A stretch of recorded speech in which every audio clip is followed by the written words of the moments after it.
Guys, I was wrong.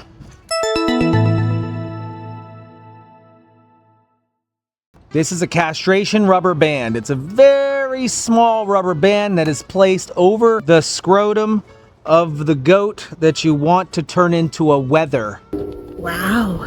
Banding is a common procedure that farmers use for castrating a goat to prevent them from getting somebody pregnant.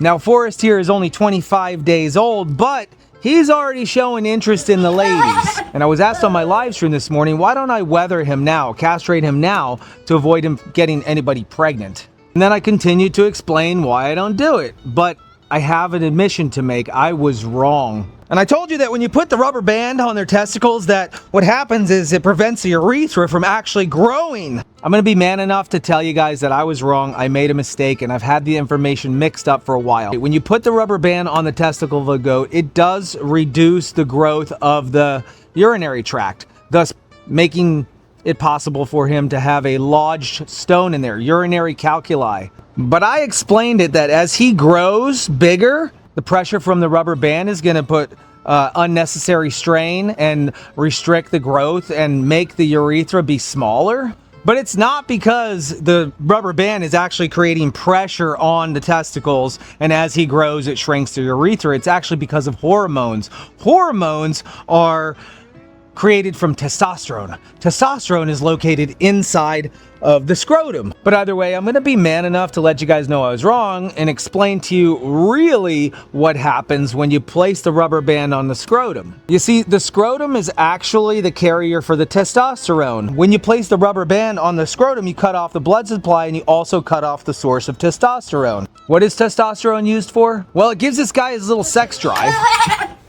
It creates the semen and makes babies. But there are physical attributes as well that testosterone plays a key role in, such as the development of the horns, a bigger, bushier beard, and even the diameter of the urethra. What happens is the body signal stops receiving the testosterone and slows down the growth of the urethra. So if you ban this guy too soon, his urethra development will be sacrificed.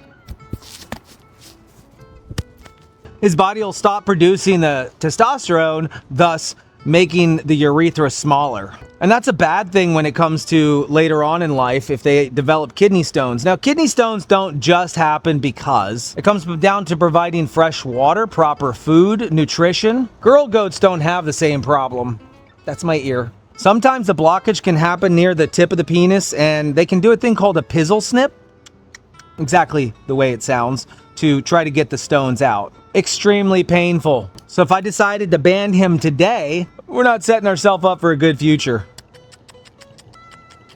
And if you wait too long, the blood vessels can be too big, and there's a huge risk of tetanus if you ban too late as well. At any point in the banning process, tetanus is a real possibility. That's why there's a thing called CD and T. The T stands for the tetanus part of it. Tetanus loves dying flesh that has no oxygen to it, and that can get into the bloodstream. You've got to take all these things into consideration when you want to ban your young guy so he doesn't get anybody pregnant, especially his own mother. But I did want to clarify why I was wrong. I don't want to be spreading false information on the internet about treatment of goats. I don't want somebody else going down the same path with expectations of something that's not true. So I was right about the dangers, but I was dead wrong on why. Just to recap, it's the testosterone in the body that prevents the urethra from getting to a normal, fully developed size. So if you vaccine your goat for tetanus, you wait to about 12 weeks, and then you properly apply the rubber band to the base of the scrotum, not getting the nipples. The physical act of putting the rubber band on his testicles does not restrict his urethra development. Will this guy eventually get fixed? Yes, most likely.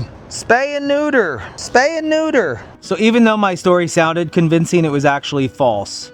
And rubber band castrating does cause its own problems as well. Woo! Even though this guy's only 25 days old, he's got interest in the ladies already, and we have lots of ladies. So what is my prevention method from keeping him from getting them pregnant? It's his physical limitations. He's not quite tall enough to reach. And I'm going to bank on that fact until he's 12 weeks old. And this is Bryce. He was successfully castrated with no issues whatsoever. And what's left behind is nothing. Nothing at all. It's just blank. It's a blank canvas. Bryce, did it hurt? Banding is not entirely painless. They are going to be in some discomfort, and they're also going to get a little bit inflamed when you do the process. So I keep a medical cabinet completely full of all the things that I might need. Anti-inflammatories, Banamines, antibiotics. Here's another interesting fact for you. When you wether a goat, when you castrate them and they don't produce that testosterone, they live a longer life. Pep is our oldest goat on the farm. He's going to outlive any of the billy goats that are on our pasture because they're still producing testosterone, and testosterone makes them live a rough life. So I just wanted to be man enough and tell you guys that I was wrong, and don't believe everything that you read on the internet. Alright guys, I hope you enjoyed that video on the reasoning on why I wait to castrate, and I hope you accept my sincerest apologies for not knowing the truth. And I don't understand where that mindset came from on banding them. You know, physiologically, it makes sense that if you band the goat and they grow, it's going to stretch out. But I don't know if I heard it from a farmer or it was something that I just made up. But I wanted to do research after talking about it on my live this morning because I just realized, you know, a lot of things you learn are just things that are passed down or things that you observe in this farming world. And I need to actually know. I don't want to be the spreader of the false information. I don't want to be the reason that somebody says, "Don't believe everything you read on the internet." That was me this morning. So if you haven't taken a minute, I'm going to ask you one thing. Can you subscribe? Or hit the thumbs up. Put a little extra effort into my videos. I hope you guys can notice. Now, I do understand it was vertical and spread out, so I'm trying to get the best of both worlds because I am monetized still on Facebook, and I don't want to have to recreate the entire video twice, one in landscape, one in vertical. So I'll figure something out over the next as time goes on. But if you guys are enjoying, yeah, just a little thumbs up, drop a comment in there. Let me know how you guys are enjoying this type of content.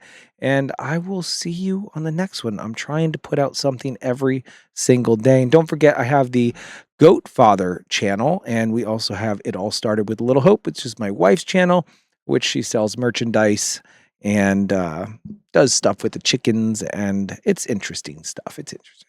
I'll see you later. Bye.